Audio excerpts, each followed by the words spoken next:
后来镜头锁等来台湾，有人讲中秋节是烘肉节，所以嘛带动着烘肉店的业绩强强滚。讲中秋迄天，真侪烘肉店已经互注文了咯，店家嘛比较着假日安排较侪卡少来上班。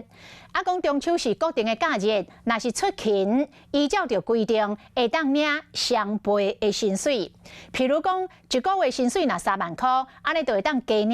1000块。中秋要到，民众介意烘焙，若变大烘，会当去餐厅吃。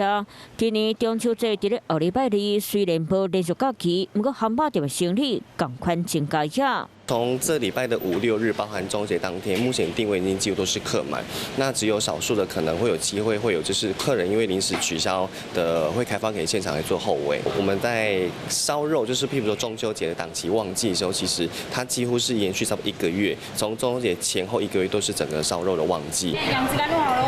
客人到烘焙，搁一号人去烘焙店伫咧中秋节这天，虽然不用甲变贵，不过收入较低。根据劳基法员工伫咧固定假日做，会当领到双倍薪水，以1个月薪水3万块为例，平常时啊6点钟工资是120块，伫咧中秋节做加倍6点钟会当摕2块，等于比平常时啊加摕1000。今年的中秋节因为不是连续假日，虽然我们的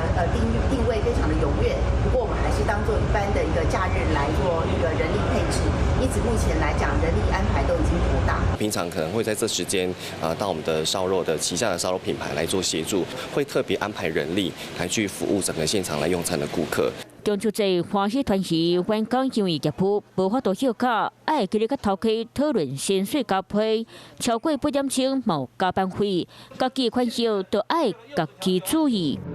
Hello， 我是林仙怡，想要抢先掌握最及时的新闻资讯吗？赶快订阅、按赞、开启小铃铛，锁定华视新闻 YouTube 频道。